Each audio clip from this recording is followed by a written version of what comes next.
Hi guys, it's Martha Novak, and this is a show called Real Talk with Martha Novak.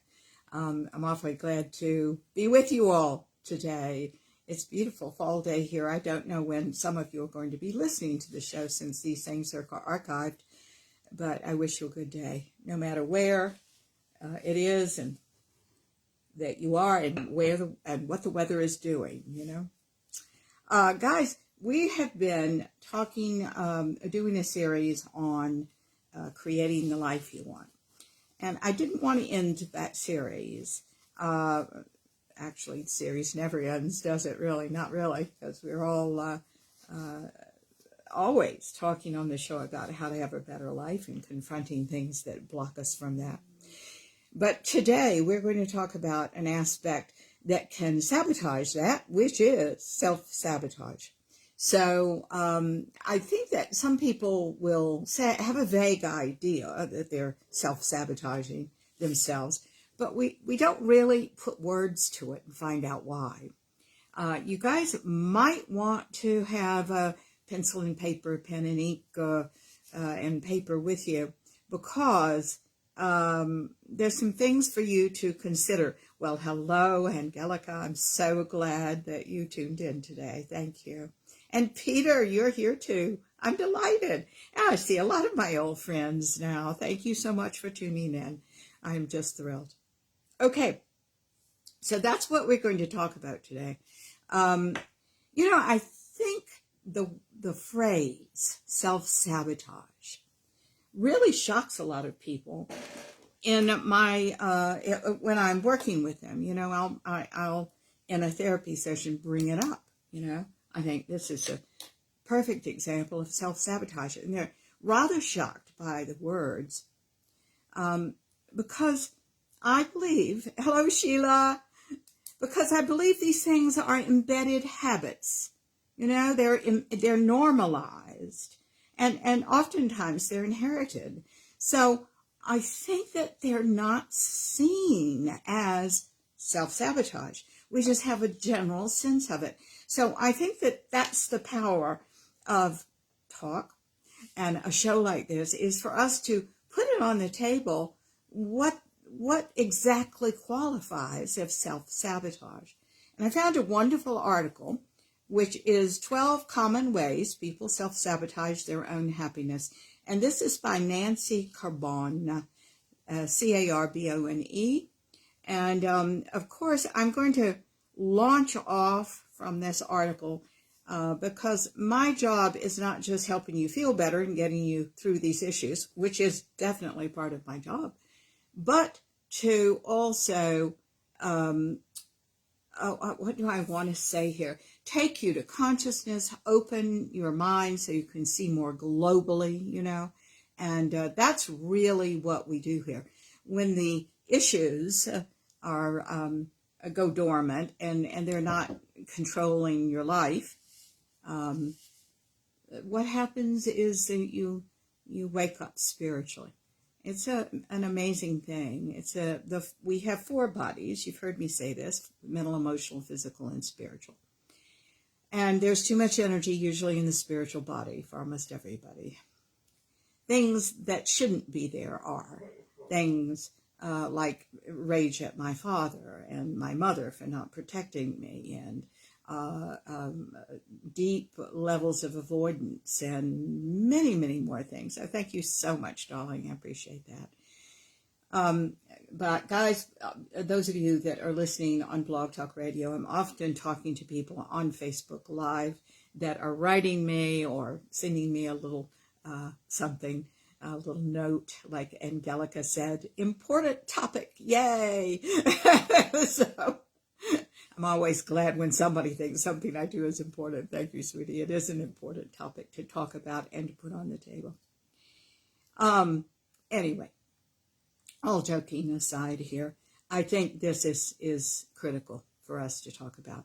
Because of those 4 bodies, what happens is if we can address the issues present in the emotional body, if we can resolve them in some way, some things are unresolvable in the way you want them to be. For example, if you had a parent that was mentally ill, you can spend your life and devote your life to trying to understand that. Sweeties, you're not going to understand that. So there are problems that are resolvable through your acceptance that they are not resolvable. That's still a resolve. Does that make sense to you? I hope so, because sometimes it's that way. So when we release the energy from these things that have so kept you fixated, psychology uses that term, but they don't ever tell you what's fixated. It's your energy. When we release the energy from these fixations from the past, the energy comes back into the present and goes actually into the emotional body. This is why one wakes up in consciousness, why you have a more global perspective, a deeper and more powerful perspective. And of course, you go to a deeper strata of energy within you where true peace resides. And certainly that sounds like a good thing in this day and age, doesn't it? So we're going to talk all about this. Right now, I'm going to do a prayer just to center ourselves, get us all on the same page. This is a live show. So if you want to talk with me today, the guest call-in number is 347-850-1647. Some people call that number just to tune in, but keep in mind when I see your number appear on my screen over here, I think you're calling in to talk to me. So use Blog Talk Radio, use Facebook Live, and if you want to go to my website, it's Martha Novak, Novak.com, and under radio shows, there's a little button that should get you right into this feed. I understand I'm preaching to the choir right now, but I do want everyone to know that's why sometimes I go to this switchboard thing, and either there's nobody there or they didn't expect to speak up and talk. Okay, let's do a prayer. Dear God, who is all there is, you who are all we are and all everything is in this world, we thank you so much for being here together under the banner of knowing ourselves better, which is all you. We understand you're the light and dark of us, that you are the lower frequencies and the higher frequencies. We understand you're the fear and the love, not only in us, but in all the world, because God is everything. We now take up a real sacred journey. It feels so emotional. It feels like we're all alone sometimes, but it's a sacred journey we have to go from the fear-based self to the love-based self. We now open ourselves to that, and anything that you have to tell us directly through this show or beyond the show, once this information is given, we may carry what we know to do right now. Open us to that. Make us unafraid, dear God, because you're everything. And we are safe in that. And we are so grateful. We say this prayer now, saying, open us, dear God, to the truth that lies in your enlightenment. And we say this in your name, in the name of the Ascended Masters, our love-centered guides and friends, and in the name of each and every person listening to the show today. Yay. Thank you, dear God. Amen. I often hear people that are trying to create their lives say, well, I'm usually pretty good at creating a parking place at the front of the mall. Nobody goes to the mall that I know anymore, but that's what they used to say. But when it comes down to something you really, really, really want,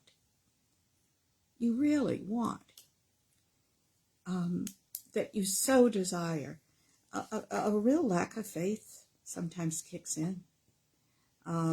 And this lack of faith is, again, addressed in these last few sessions that we've just done. It is about the knowingness that lives in expectancy, right? Giving some energy to it, because it's very sacred energy, but also knowing that you've asked for it and it's so you don't have to keep dwelling on it. As a matter of fact, be careful that you dwell on what you want too much, because it really does show a lack of faith. And sometimes, and this is what we're going to talk about today, a lack of belief in yourself.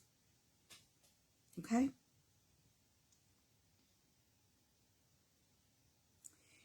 Sometimes people, even very spiritual people like you all are, hello, this is how to eat mac and cheese the right way. I get ads all the time. Do you? It's just the craziest thing. Okay. I think that it's fascinating, and it really shows our mettle, if you will. It's an old-fashioned word. When we really want something and how we proceed in that.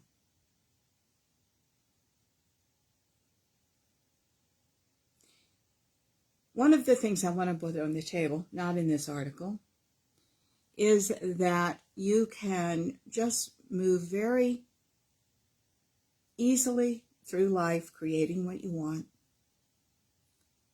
or you can be very reactive.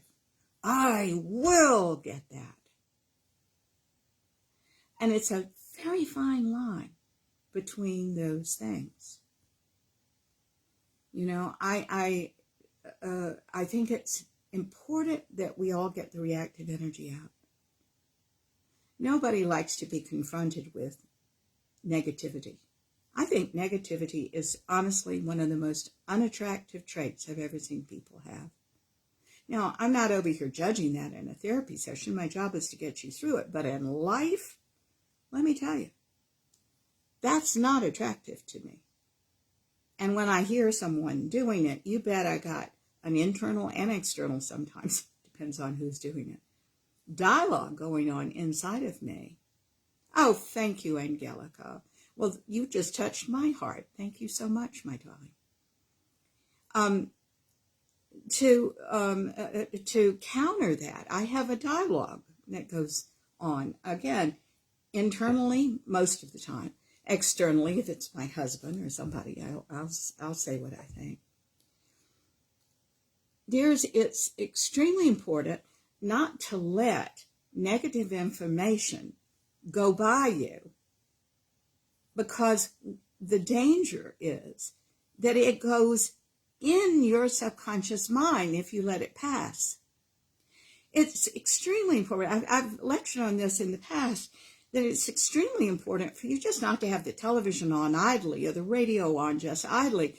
You better see what you actually think, because all of that is just information that is feeding you. And if you hear enough of something, the economy is bad, everybody is jobless, you're going to believe that without saying, you know, that may be true for some people, but it's not true for me. We have to be, we've never been at a time in our lives where so much information is coming to us. Everybody's opinion is coming to us. Everybody's speculation is coming to us. And we've got to be very careful about what we input. Now, does that mean that I think you should remove yourself from the world? I do not believe that. As I have said in other sessions, I think God the inner is the Father. I think God the outer is the Holy Ghost. I think the thing that unites the inner and the outer is the human experience, is you. Okay? Excuse me, I've got a darling cat. Oh my God, he's so sweet and dear, but boy, he wants his mama and wants to be on camera apparently, because he shows up every week. His name is Schnitzel. Food from Austria. All right, let's see if we can keep him off camera. So it becomes extremely important just to get through these issues. We have to get through these things. We have to learn we can work through life. You see, many of these issues came from you just simply don't know what to do. These self-sabotaging things. So you took on an idea that your mom had, or your dad had, or your grandparents had, if they were a big influence, you see. Well, let's think through this now and do something else. If you are thinking, I think one of the common things right now is to think, well, a self-sabotaging thought is, I'm not good enough. I don't deserve this. He'll just abandon me if I speak up and tell the truth. All of those certainly are self-sabotaging thoughts.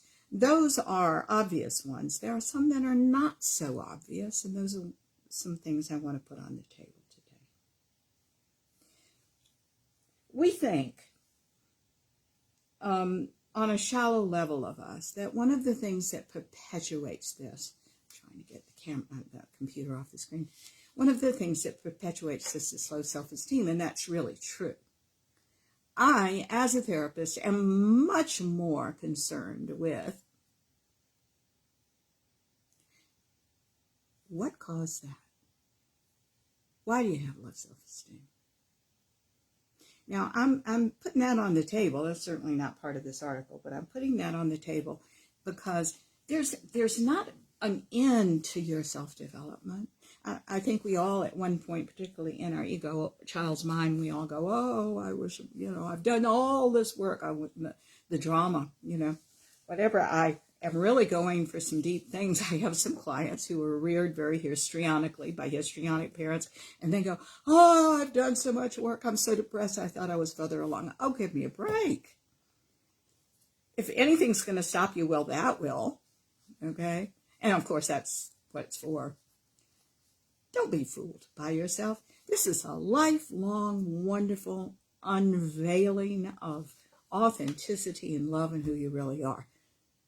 And discernment.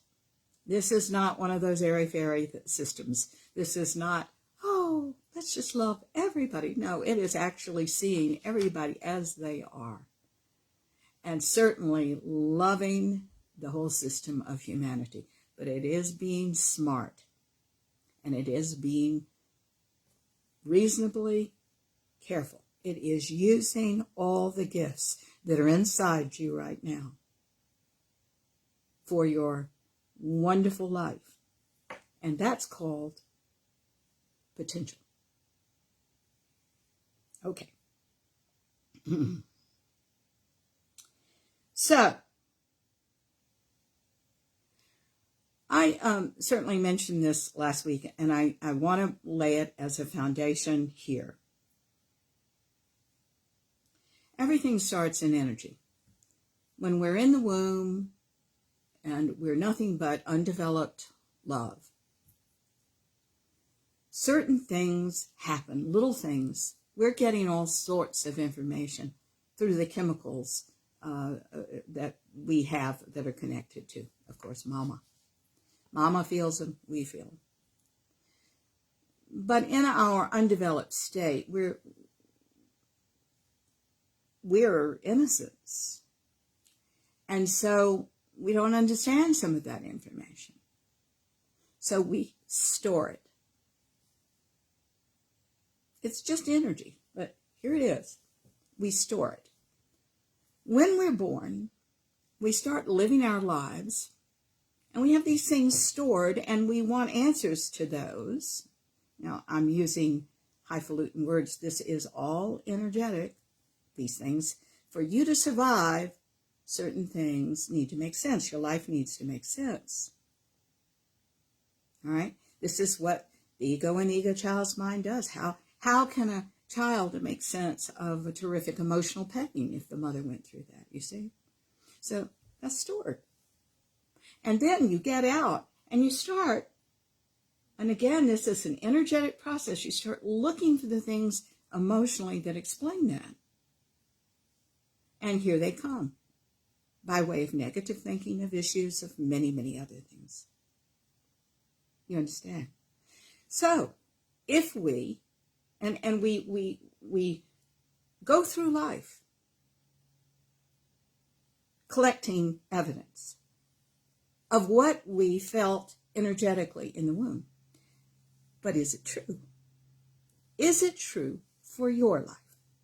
Now, my opinion is it is and it isn't, because the whole story is it depends on what mind you're in. Are you in the child's mind still? And you can be in the child's mind until the day you die. Most people are. But you're listening to a show on consciousness and enlightenment. And what this means is you have chosen not to live with these things, but to know more about yourself and to wake up beyond them. How wonderful. Because there's another powerful part of you, not just the egoic child's mind, but the highest self. One is fear-based, one is love-based. As I said, this love, we throw that word around way too much in our society. You know why?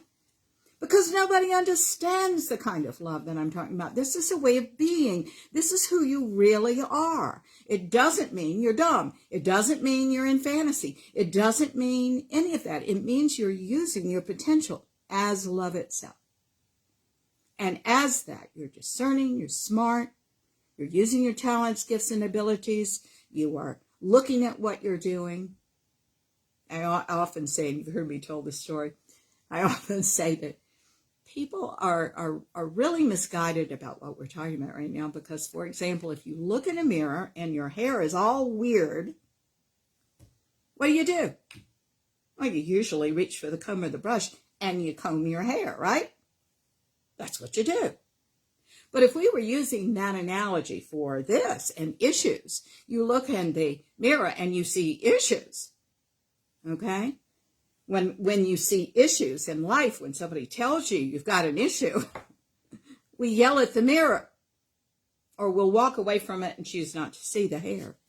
Guys, all of this, there's not one thing that I've ever said to you, and I've been lecturing like this for several years now, on all sorts of subjects. There's nothing you cannot get through. But you must see what you're doing. You remember the path to enlightenment is a triad. Awareness. You have to be aware of what you're doing and where your energy is going and how you're using it. Then consciousness opens. And then if you go far enough, enlightenment. You understand? I know you do. Okay, here we go. Now, she puts on the table this Nancy Carbone, Carbone, a pretty name. She says, and I want to explain this statement, engaging in this self-defeating behavior, self-sabotage, relieves you of your feelings, so you don't have to feel that way. However, it sabotages your long-term success and happiness in the process. Let me really explain that statement. I think a lot of us like crime shows. We like to see, I don't know about you guys, but the only reason I watch them is certainly for the psychological profile, but I also like to see the bad guys get caught. Satisfies my sense of right and wrong and justice, right? I like to see that there's, right and wrong. And I think that's one of the reasons that genre is so popular in film and in books. We like to be right within reason. With that said, every time you engage in self-sabotaging behavior as a pattern,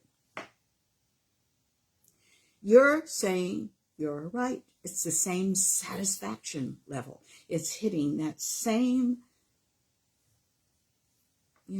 place inside you where, aha, see, I'm right. Here's the evidence. But the thing is, what we don't realize is we're perpetuating this because we create our lives. Now, whatever happened in your childhood, good, bad, or indifferent, you were a victim. Little kids are often the victim of circumstance. It's a shame. It's awful. That's the way life is. And at some point, we're supposed to grow out of that victimhood, aren't we?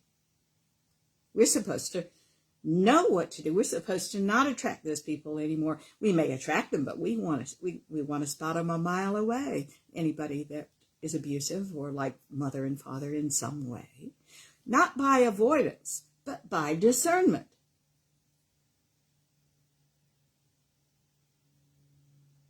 Okay.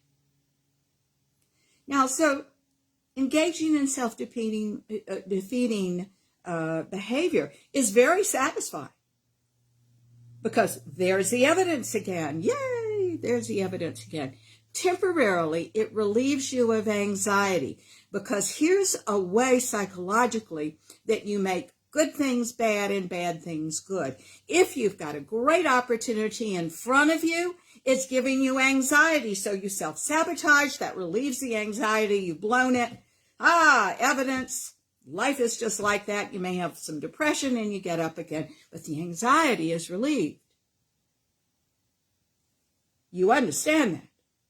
That's a way to make good things bad and to make bad things good. Great opportunity. I'm going to say this again. I really want you to hear it. You have a good opportunity. It causes anxiety. Anxiety scares you, by the way. We have to get you over that. Anxiety shouldn't scare you. It's a wonderful signal for you to look within and work on yourself. But it scares you, and you want to relieve yourself, so you self-sabotage. There's your evidence. You don't have any more anxiety. Everything's great. But a lifetime of that, guys, is no lifetime. So it's the first thing I think that we have to confront, because you're to have that momentary relief from anxiety. Anxiety's not going to kill you. You got to learn to work with anxiety. Everybody has anxiety from time to time. Whenever we try anything new, we have anxiety. Okay? Hell, there's a kind of anxiety, a cellular anxiety, as you get older, that if you don't drink enough water, you're going to be anxious. Isn't that interesting? It's your own body, your own cells saying, you didn't give me enough water today. So when you go to bed and you don't have anything else on your mind, you're not going to be able to sleep because you're anxious. Drink water. Everything in the body, physical body, works by the baseline of it being water. Okay? We have to learn that pain and anxiety and fear and these things are part of life. Why don't we accept them rather than run away from them? Avoidance isn't going to get you anything. And it's interesting because when I talk to really unaware people, what they say is, oh, avoidance is a great thing. It's a great thing. And then I show them through the next few months that it's not such a great thing. It will eventually kill people. Really? Yeah. This is the kind of thing that must be relieved. Where do you think incredible internal stress comes from? This and other things that are not talked about and not said and not worked through. Guys, we must. Okay? We must. But it's all a tricky business, and this is why people call this the esoteric journey, because certain things are hidden. So let's say you go into all this therapy and you're working through everything, and you, for years, have talked about the same thing. That's just indulgence. And a poor therapist will be glad to take your money from that. You're there to move. You're there to get on your way. You see? All right, now somebody is calling in. I don't know whether they are calling in to talk or what. It doesn't look like that, but I'm going to try bringing them on anyway. Hi, this is Martha Novak. To whom am I speaking? We are on the air. Hi, this is Mindy. How are you? Hi, Mindy. How are you? I'm doing well. I'm doing well. Good. Mindy, is there anything that we can talk about today that might help you? Well, you're an intuitive, correct? Well, yes, it's one of the things I do. Yeah. Okay. Okay, and so I had recently met a guy at a hotel I was staying at, and he happens to be, we hit it off really well, and then like the next day he just ghosted me, and I didn't understand why. Mm-hmm. But then after doing some research, I found that he is working for his brother, who is the person who just came down, and for mine and the old man that I took care of across the street, trailers down. Okay, now hang on a minute, darling. You're breaking up a little bit, so I'm having a hard time understanding. He works for his brother, who is what? Who is the gentleman who came down and tore my home down, my home, and So he's the guy that demolished your home. That's right. Okay. With all my stuff in it, and the old man that I found across the street. I found the old man dead, and I've been in battle with this man for like 5 years, and I feel like that the old man died because of our battles or whatever, and him getting me restrained from the park or whatever. So. Now, say that last part again. Again, you're talking so fast, darling, and there is a little muffled quality to the sound. So say it again and slow down. I really want to help you, and I really want to understand. Say that again. So the man across the street died. Yes, and I found him dead that night. And so when I took his laundry over to him, but I was restrained from the park because the owner of the park has been colluding with police and what park? Local code enforcement. What park? Mobile home park. Where we mobile home park. Okay. We live at a mobile home. Right. So he owns the mobile home park. Okay. Man. All right. The brother of this guy. Mm-hmm. So we've been in battle for 5 years. There's bad sewer, and there's sewer contaminating the water over there, and that was my. That was what? You just went away again. My battle. Oh, I'm sorry. My battle with this gentleman was because he's got contaminated sewer in the water. There's sewage in the water. Yeah, okay. So this is one of the reasons that you have gone to. Have you gone to court over this? No, not yet. No, and I'm afraid I haven't gone to court yet. But so anyway, so I'm trying to file my lawsuit, but I'm doing it on my own, so it's kind of hard. But so he tore mine and the old man's trailer down, and then and this guy happens to also be the one that I met that I fell in love with and whatever, happens to be his half sister is married to my uncle now. Mm-hmm. I found out. So so he's kind of maybe that's why he didn't show up the next day. But okay, can I ask you something, Mindy? Mindy, let me ask you something. Yes. How long did you know this guy that you say you fell in love with? How long did you know him after meeting him at the hotel? Just that one night. It was probably 5 hours, and I'm not even kidding you. All right. What's your question, sweetie? So, because I've never felt like that before. I'm so far from a relationship right now that with everything going on, and I just don't understand why. I mean, what the connection was there for me with him, because I've never felt like this before for any. Okay, let's talk about this, but sweetie, people. Yeah, I hear you now. You are not in love with him. You are in. Okay. You nobody. This is not going to happen the way you are describing it. It's just not. Okay. Yeah. No, it's not. You are very much now, Mindy. I tell the truth on this show. If anybody calls in for, an impression, I'm going to tell you the truth. You do relationships like, wait a minute, you do relationships like a child. It's one of the reasons you hadn't had any, because you avoid, or when somebody gets through like this, you are very childlike. You are very immature. And that is not a criticism. We're all immature until we grow up some.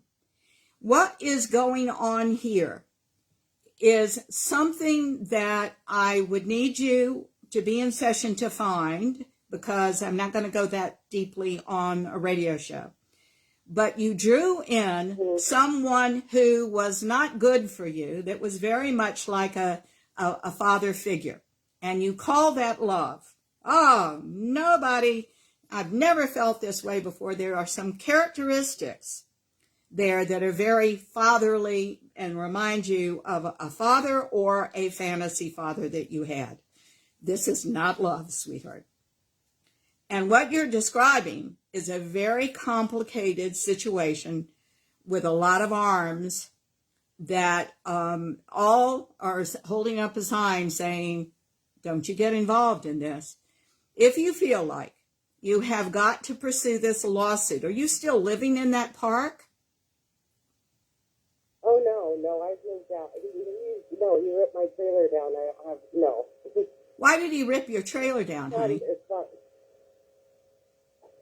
Just because he sold me a condemned home, and so we have been in limbo, in battle, because after he sold me this home, I was working for him, and so I moved in and realized all these things that were wrong with it. After putting $25,000 into it, code enforcement came and condemned it how it should have been. Okay. From the beginning. It should have never been sold. So I had all this money into it, and the code told me to leave because there was 2 fires, but okay. We've been in battle because I've not been able to recuperate that money. And well, Mindy, I don't know honestly whether you're going to get any money out of this. But sweetheart, everything you're telling me confirms what I really am picking up here. That you go through life very childlike. And you don't know how to protect yourself. And you don't know how to be a discerning adult woman here. And you get yourself in all sorts of trouble. And I think that this has been over a lifetime. It certainly is right now. And all of this is very complicated. And it's very upsetting to you. And I understand that.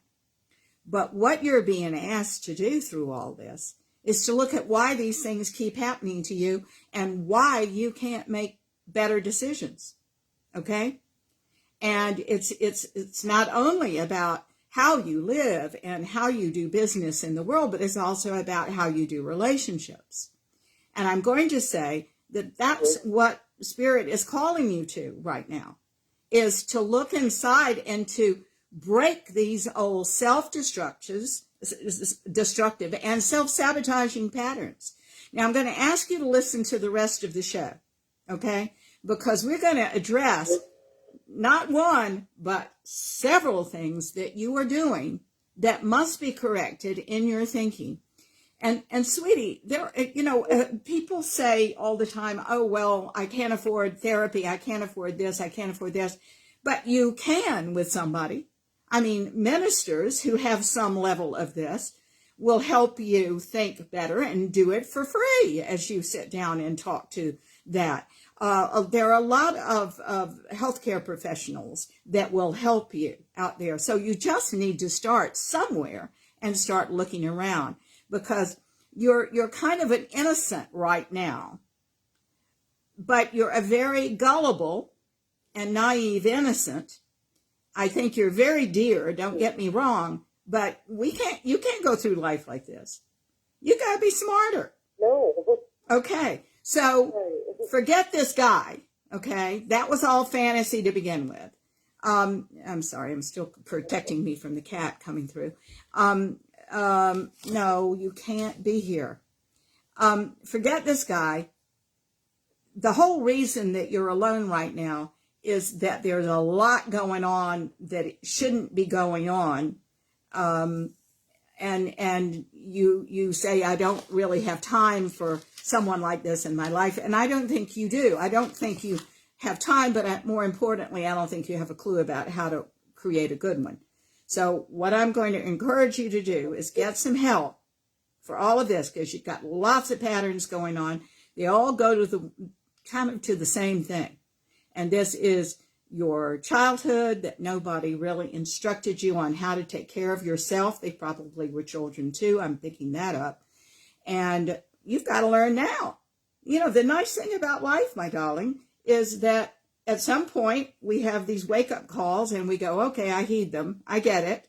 And we start learning how to take care of ourselves in our adulthood. Something we should have learned at age-appropriate times as we were growing up.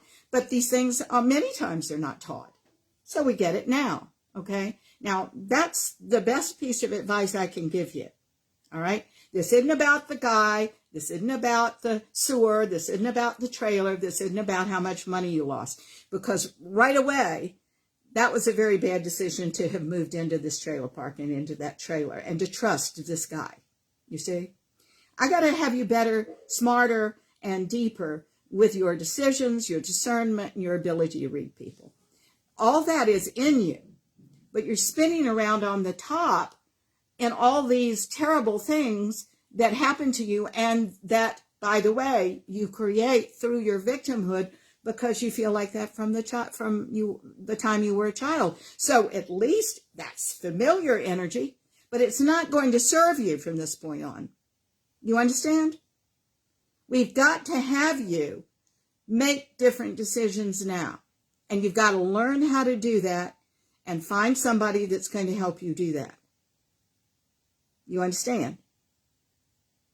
Yes, I do. Okay, sweetie, there's all hope here. But you can't keep doing what you're doing. So I want you this week to start finding somebody who you can afford or who can do it for free for you, but who is very good and it will help you through these situations. Don't find a friend that validates some of the things you're doing. You find somebody that's going to challenge you to do something else. Okay? Okay. Challenge you to believe in yourself. Challenge you to take this little step and the next little step and the next one to get yourself out of a situation like this. Okay. All right, sweetheart. I wish you all the success in the world, okay? Okay. Forget this guy. Thank you so much. All right. Take care of your sweet self. All right, I will. All right. Now, darling, do you want me to leave the line open here? Do you need that, or are you? Yes. Okay, I'll leave the line open for you, okay? So you can hear what the show is about. I think we do have some information for you in this show, okay? So let's talk about the 12, and thank you so much for calling in, Mindy. That's just wonderful. I appreciate it so much. Let's talk about the 12 common ways people self-sabotage their own happiness that are signs, she says, of low self-esteem. Let me tell you. Low self-esteem is not the bottom line here, okay? Habit is the bottom line. Genetics are the bottom line. What people believed and you inherited. How you were treated is the bottom line. Your self-blame and shame, bottom line. Your rage because you had no voice, bottom line. A lot of bottom lines here that all contribute to self-esteem. But let me tell you, if you could just say, oh, my problem is low self-esteem, you aren't going to get anywhere. Because it's on the surface. Nevertheless, some of the points that she says are very, very good about what people are doing to sabotage themselves. Number one, they externalize their feelings by thinking life is against them. All right, I'm going to step away from the article a minute and say this. Kids, to survive a bad childhood, and many people, by the way, don't even acknowledge. I can't tell you how many people I work with, right? And I always do. My first session is always a download of what their lives are like. What was your mom like? What was your dad like? What was their relationship? Who are your brothers and sisters? What happened to you when you were little? What do you think were your main influences? What traumas did you have? Let's start talking. And my sessions are 2 hours long, so we do a lot of talking. And by the end of those 2 hours, I'm seeing some real patterns start, right? But there are people that so fantasize and want to believe that life is just hunky-dory. And guys, everybody's got issues. You can do this work if you go, I may not know what they are, but I know I got them. Okay? Everybody has them. Everybody has something to work through. I can't tell you how many people have stood in front of me in my time, usually at a party, and they'll say, I don't have any issues. And it's like, oogie, not my client. So that's real unaware. Okay. So the whole journey is about finding out things you don't know, finding out things that you don't know. I know I'm really there when I'm working with someone and they say, I would never have put that together, but boy, do I resonate with that. I feel that may be absolutely true for me. I think that's what I'm doing.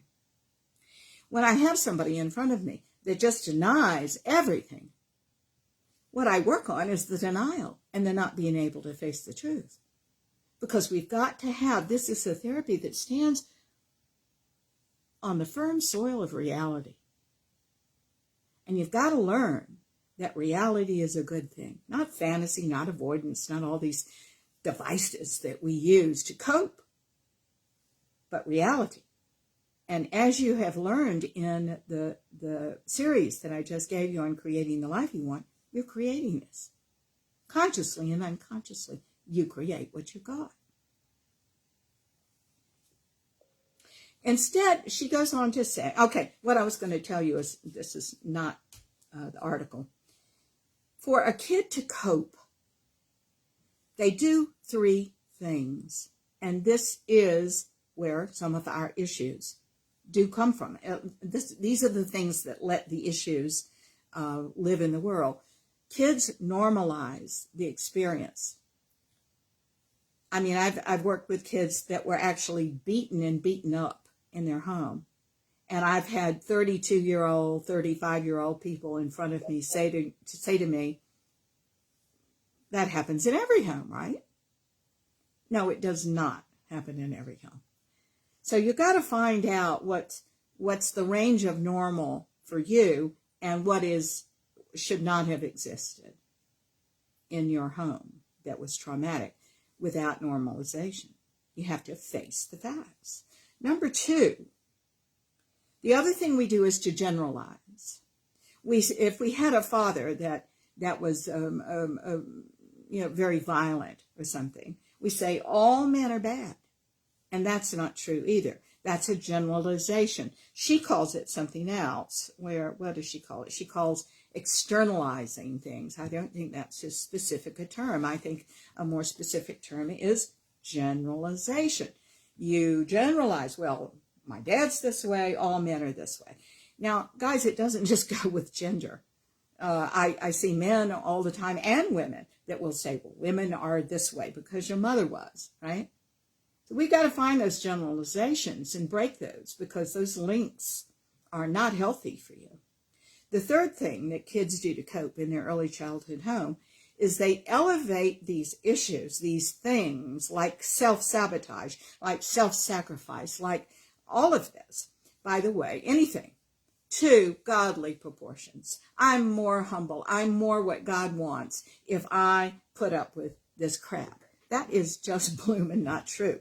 And it's based on a lot of things, how your family believed, what kind of spirituality or religion you had when you were young, what kind of teaching you were given, and how you put it together psychologically. That's not true. God is nothing but love. That's all you are. We got to strip away everything that is fear, because that's the journey from the lower energies of God to the higher ones, from fear to love. Okay. I'm hearing a little bit coming from you, Mindy, on your phone. So you might want to mute your phone. I'm not sure if you mute it, though, whether you'll still be able to hear the show. Oh, well, never mind. I don't know how technology works. All right, here we go.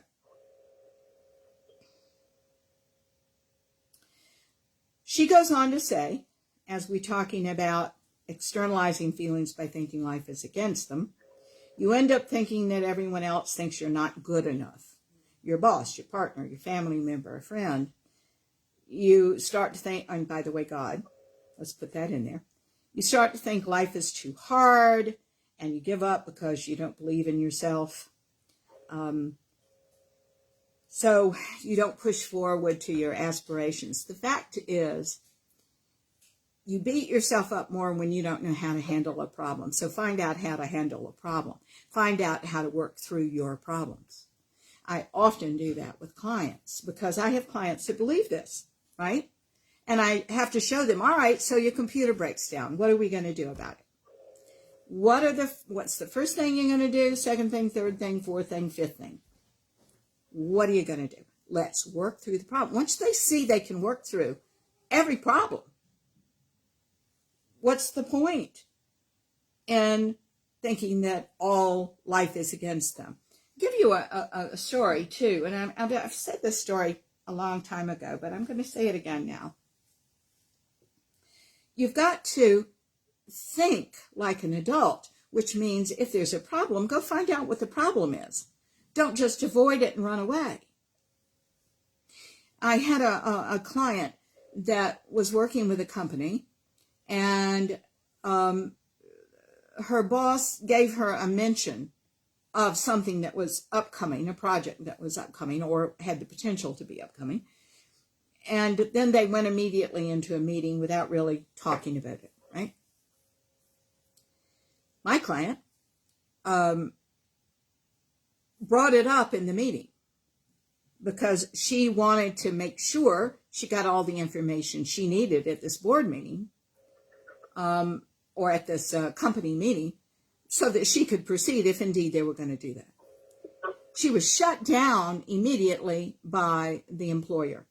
Shut down. I mean, shut down. Told, I don't know what the exact words were, but she sat on her.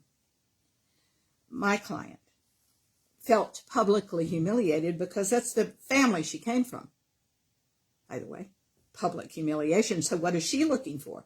Public humiliation. Well, there it is. Great. The boss just humiliated her in front of everybody. All right. Now, she didn't go after her personally. She just shut down what she was going to say.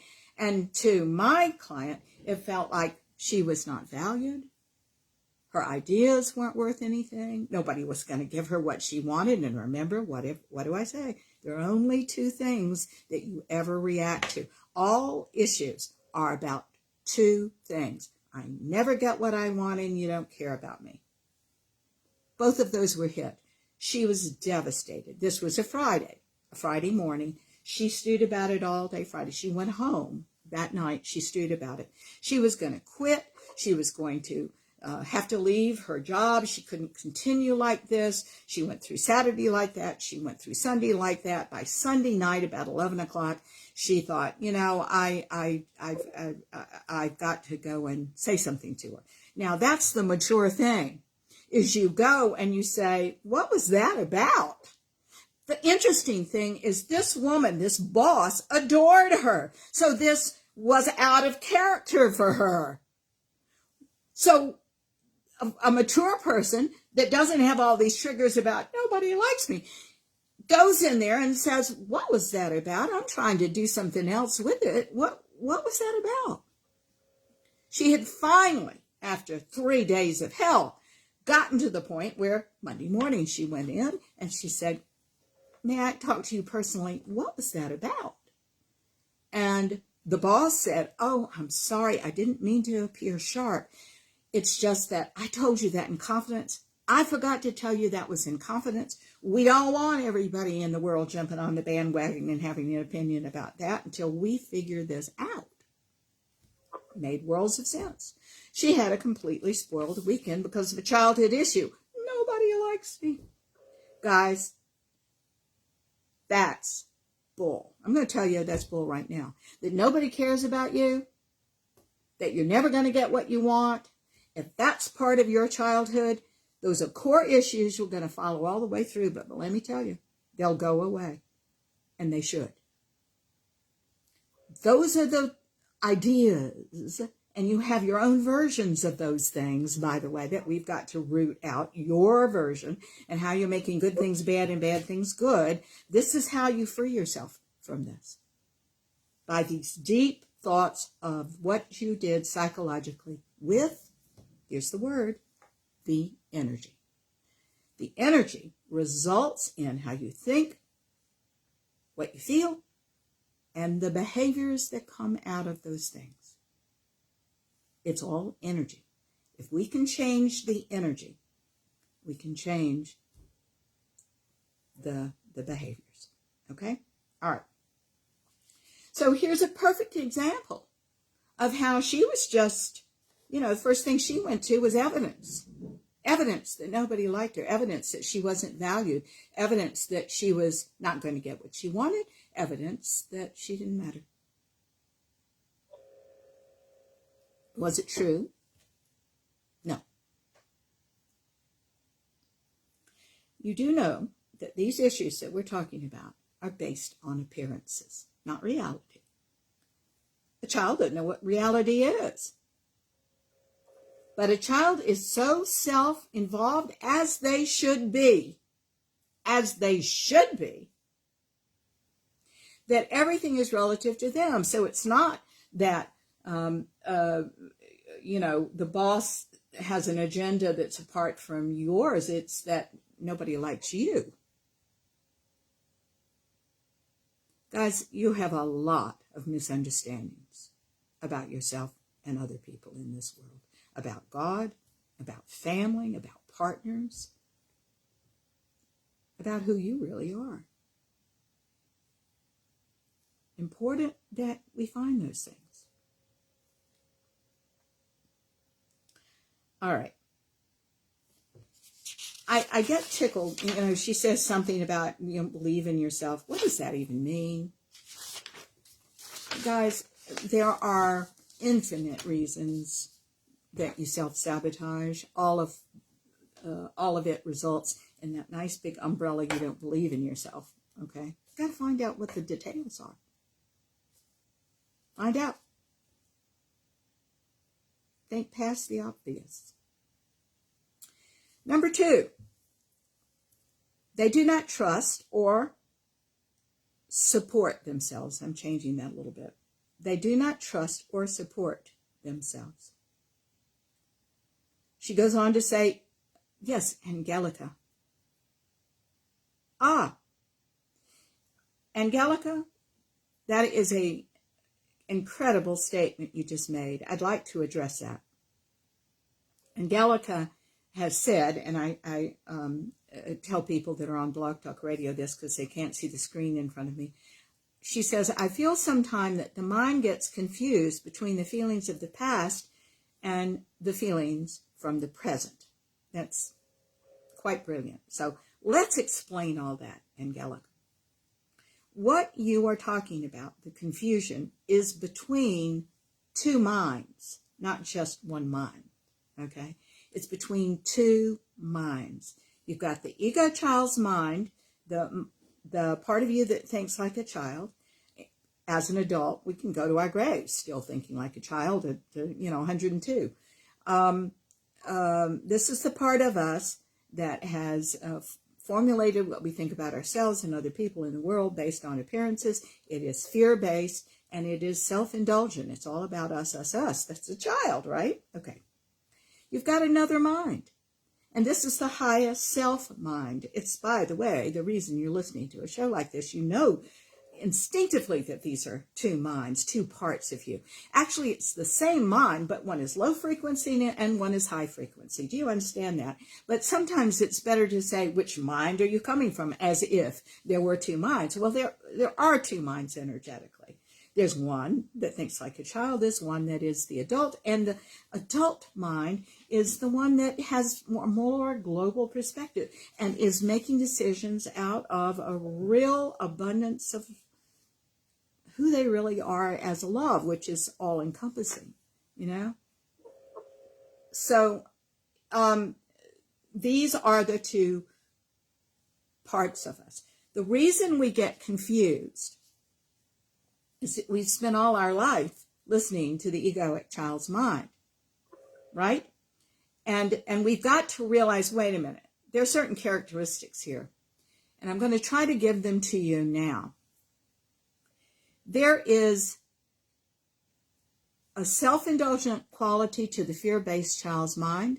It's all about you, or it's all about them at the expense of you, which still makes it all about you because you've just made yourself the victim, and that's where the energy is, okay? So it's still all about us. It is not only self-indulgence, it is narrow-minded. We only see what's wrong instead of what's right. It is based in lack and limitation. It's the part of us that tells us we can't do things, we can't go all the way, there's something wrong with us, etc., etc., etc. The people are watching us, that they're judging us, because all of that exists, and more, by the way, in that lower energy. Okay, but there's another part of you, which is the highest self-mind. And the highest self-mind is the part of you that is authentic. And this is not just a question of punting you over the goalpost, so you were in one energy and now you're in the other. No, this is a process. This is a process. You know, the more we talk about this, the more you do any kind of work on yourself, the higher level of energy you receive, because you're addressing, you're resolving all of these old ego, child's mind problems, and your vibration ascends. It goes up. Therefore, you start merging with your higher self-mind, which is the authentic part of you, the real God mind. Now, this is where you create the life you want beautifully and easily and effortless. Imagine, because God's not going to meet your ego. It's not going to come down and give you everything like Santa Claus. You're supposed to work on yourself and develop and become your version of the mind and the talent and the gifts and the abilities and the love of God. That's what this is about. And that's potential, you see? Okay.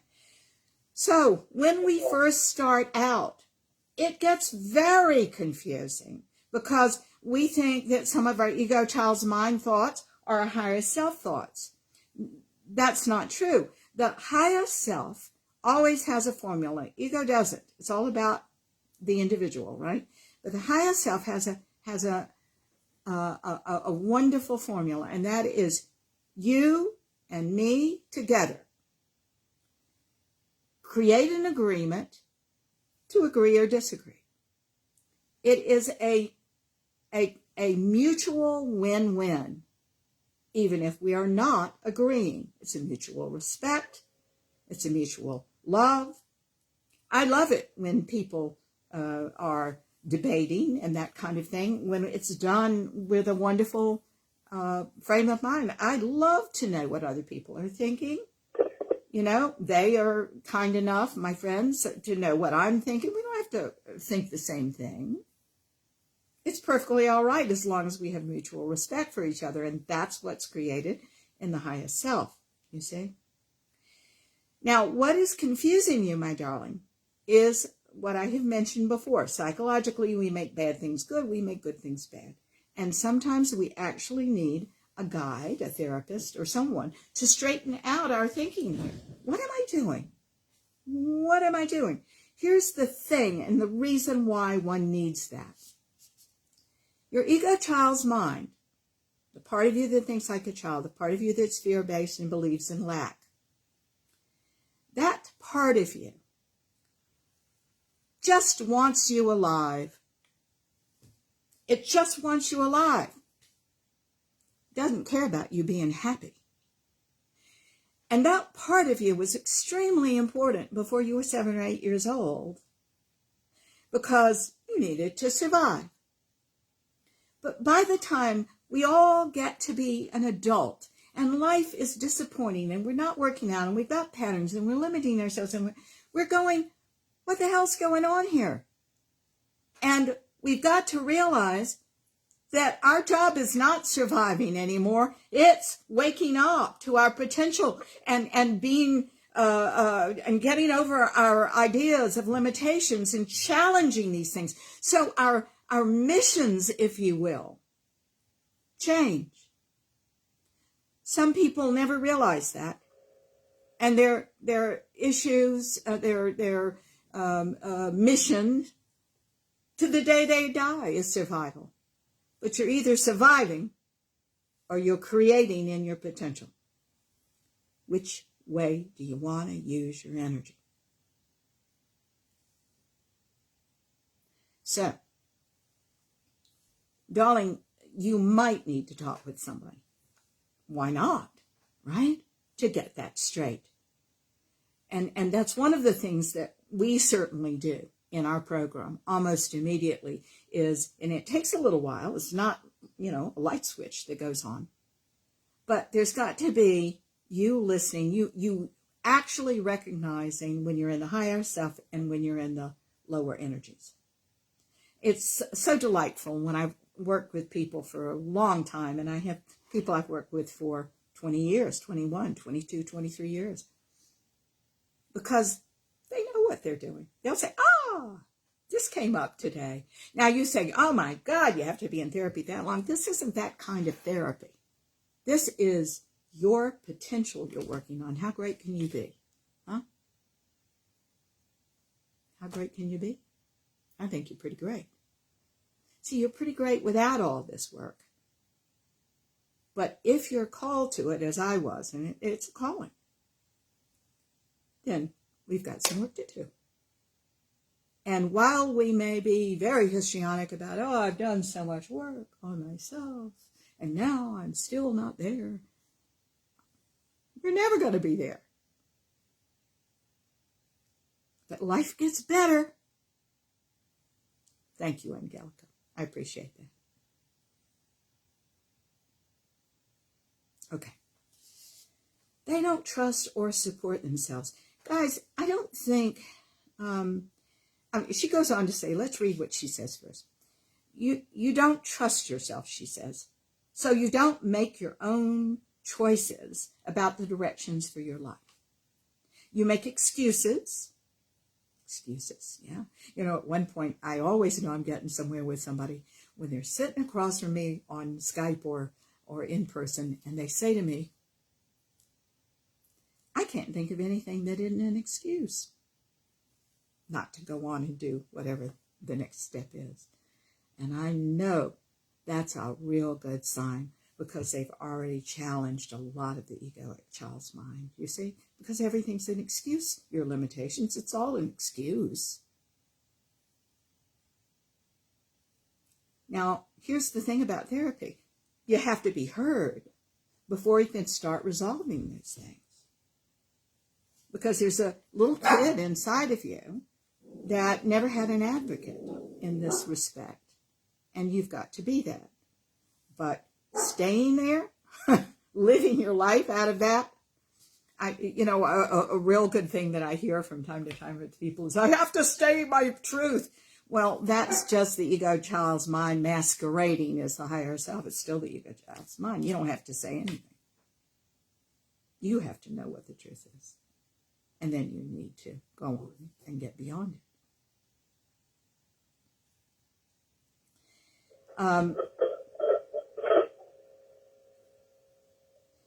She goes on to say, concerning they do not trust or support themselves, you choose the easy life and avoid communication with yourself on your feelings and wants because you don't trust yourself and you fear failure.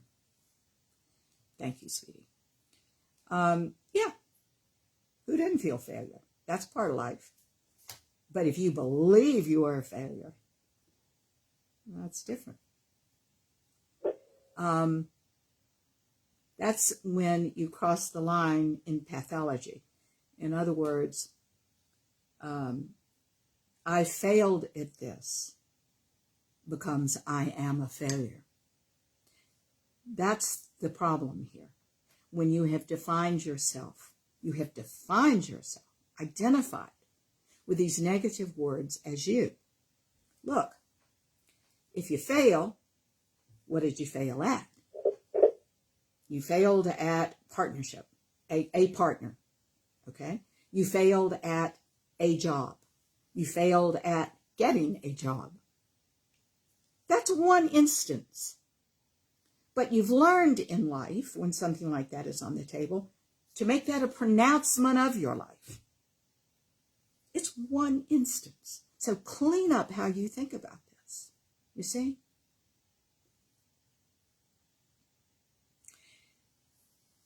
Enough of that, and you don't trust yourself anymore. You see?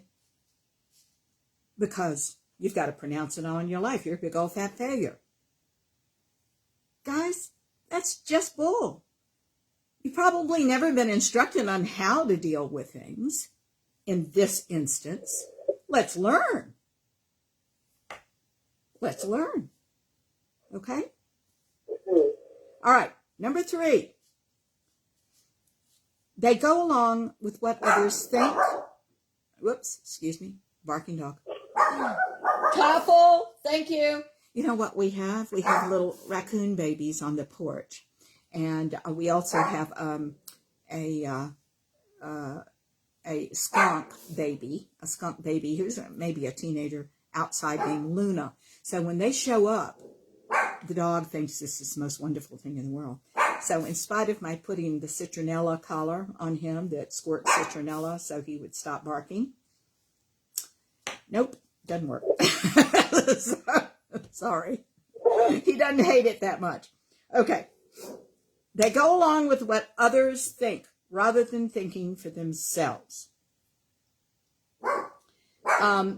You let others tell you what to do so you can blame everyone else if your life falls apart, she says. You don't have to take responsibility for yourself, she says.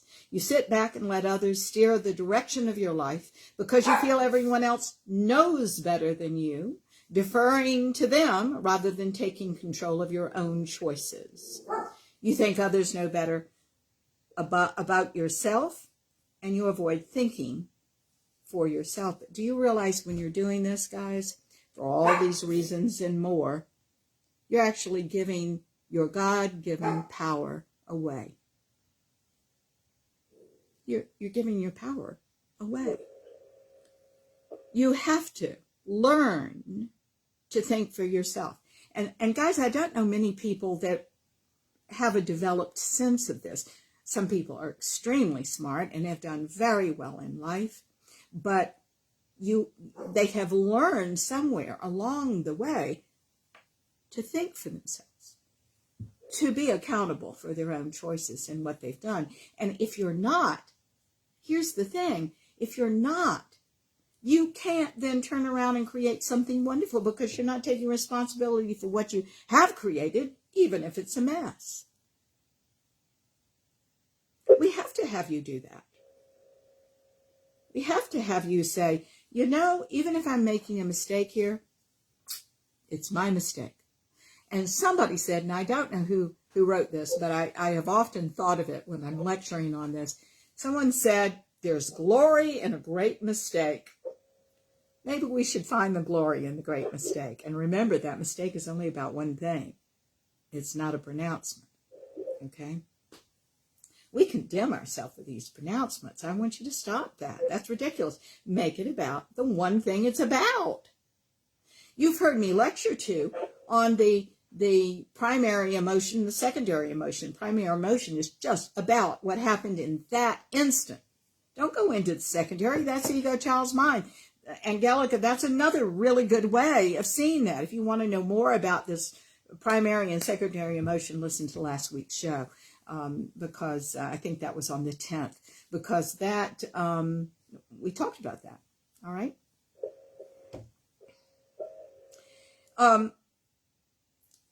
I've even known people that like to borrow somebody else's life. Now, I'm not talking about identity theft or anything like that. That's not what I'm talking about. I am talking about they don't create anything in their own life that is exciting, and so they kind of attach to people, not connect with people. It's not a connection, not a deep connection between dear and loving adult friends and healed friends. This is an attachment, okay? And they attach to other people's lives, and they, they're friends, but on a shallow level, because they can't create any excitement within them to add to the party. There's no creativity there that's giving them any pleasure. These are people, too, that are very unfulfilled, not ever gratified in their lives. We've talked about this before, too, but I'm going to put it on the table in terms of what we're talking about right now. There are people, there are two kinds of satisfaction. There's pleasure and there's gratification. Pleasure is momentary, beautiful sunset that you see and you go, wow, oh man, I have seen the quintessential sunset, right? But as soon as the sunset is gone, it's forgotten about. Gratification is using your talents and gifts and abilities. It's touching on that highest self inspiration. It's there, where you can write, and you may or may not like what you write all the way, and you may change it the next day, as we all do. If we're writers, we're rewriters. But there's something gratifying. We say, I still would rather be doing that than anything, We're using us. And people like this, that go along with what other people think rather than thinking for themselves, tend to have more pleasure in their lives, if they have that at all, than gratification. And guys, it's really important to have both in your life, but it's much more important for you to start using yourself and to be gratified in certain areas of your talents and gifts and abilities. Okay. If you put your life in the hands of others, you don't have any control of your own life. And this is completely against creating your own life. This is a choice that you make to stay the child. The child puts their lives, of course, they have no choice in somebody else's hands. If you're still keeping that part of your ego child's mind, life experience, you got to wake up to that. No, don't do that. And part of it is being discerning and becoming trustworthy yourself, so you know who to trust in the world. It starts with you. Number 4. They let self-limiting beliefs control their choices and actions. She goes on to say that you see the glass half empty instead of half full. She says you don't have a strong conviction in yourself, so you back down and give up on yourself. You may think to yourself, I can't do that. So you make excuses and make decisions based on limited beliefs by finding a way out in order to self-sabotage. She goes on to say, you give up feeling, giving up feels easier than facing the way you feel when you go for what you really want. Somehow you feel that you don't deserve happiness, so you keep yourself below your real potential. You settle for a life that confirms the way you see yourself, unworthy, not good enough. I find that self-defeating, don't you?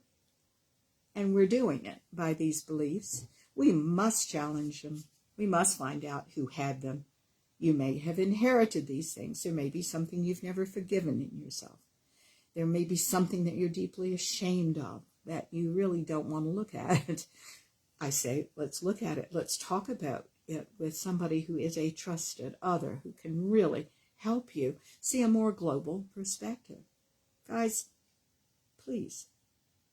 This is, the ego child's mind is the self-limiting belief that controls your choices and actions. Is anybody in the world not good enough? I mean, what a statement. Not good enough? What does that even mean? I may not be good enough to do brain surgery because I haven't had the expertise in the years, and I don't have that aptitude, and I don't have that interest in pursuing it all the way, but there are things that I do pursue all the way, and that I do have aptitudes and talents for, and so do you. And if you don't know what they are, you're so caught in the ego child's mind, you can't see them. They start coming up when you release this energy of self-defeat. I want that for you.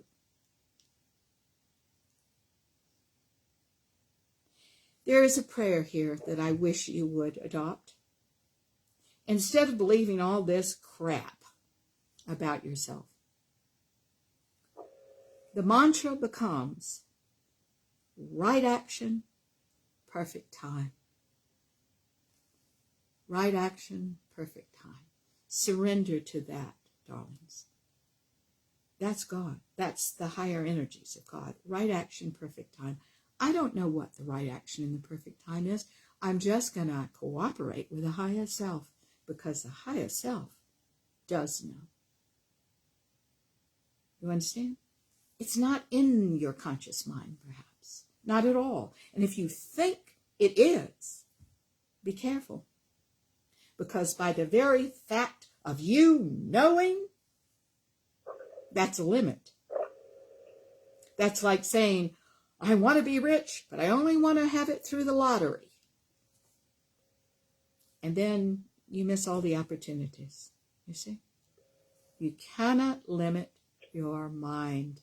The highest self-mind, do not limit it.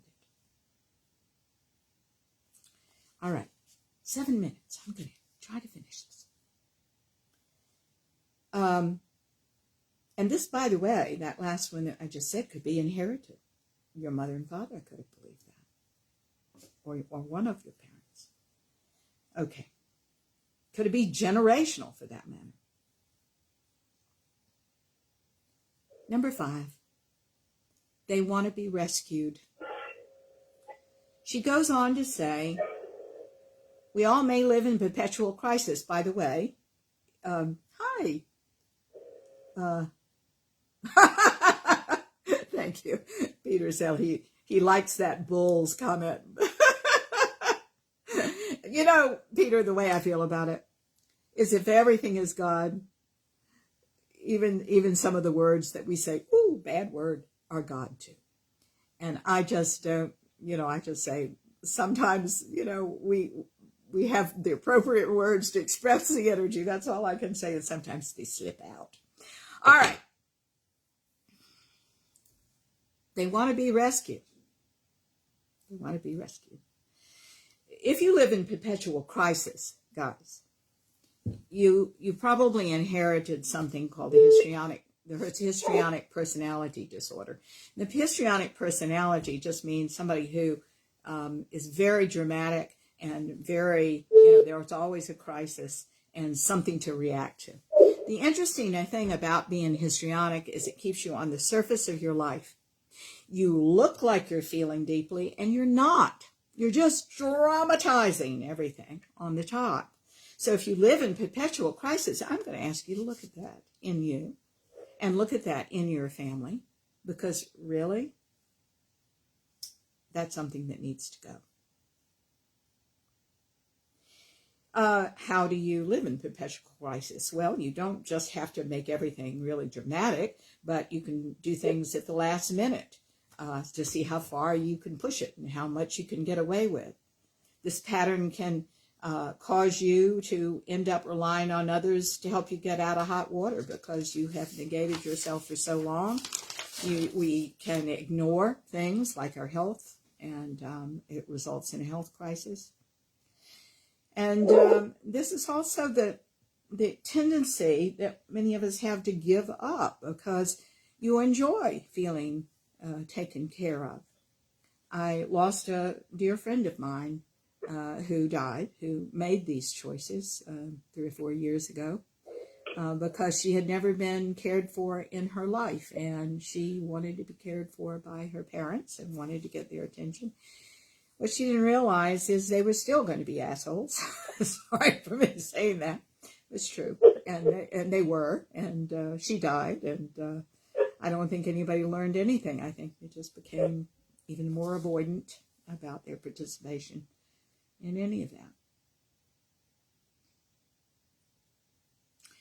that. If you're in trouble, perhaps people will be there for you. Perhaps they'll rescue you from yourself so that you'll feel loved. Again, it's not going to last, is it, that feeling of love? Because you got to keep creating these crises so that somebody will rescue you.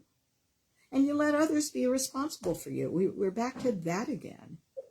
You've got to learn, kids. Every adult in the world should learn to work through their own problems. That doesn't mean that you need to read the encyclopedia and know everything in the world. That means you need to know who to call to fix your computer, to fix your car, to do the things in life that we need to do.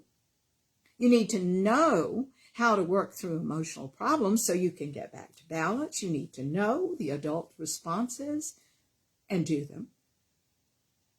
All right? All this is beyond that ego child's mind. Thank you, Judy. I'm so glad you're with us today, my darling. All right. Number 6.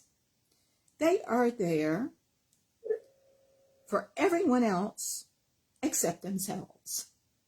That's number 6. Being independent and capable of caring for yourself feels like you'd be all alone. So that you focus on others and are there for them instead of focusing on yourself and your own needs. Guys, if you focus on yourself and your own needs, that's self-actualization. Everybody hears that phrase, but nobody knows exactly what that means. That means meeting your needs, right? You live like everyone else's life. You live everyone else's life, so you don't have to live your own. You're not there for yourself. You're not practicing any level of self-care to treat yourself with respect. You feel good by pleasing everyone else rather than focusing on yourself. You rely on your happiness coming from others rather than fulfilling your own self by meeting your own needs. The nice thing about this life is that we wake up to what we need and how to fulfill those things. That's the great thing about growth. We're talking about your growth here as an adult, as a responsible person, as a spiritual being in physical form. Darlings, we've got 1 minute and 54 seconds, so I'm going to stop here. I'm missing next week. I have a friend coming up to see me, and we're going to be hanging around and probably doing friend-like things on Sunday. But please listen to the archive shows on Blog Talk Radio and Facebook Live. 90 I'll be back to finish this the following week, okay? So 2 weeks from now, we'll finish this up on self-sabotage, all right? Guys, I want you to know how much it means to me that you get the word around about these shows through social media, word of mouth, or anything else you can think of, because we really are trying to spread our community far and wide. We're trying to really reach people who need to hear these shows.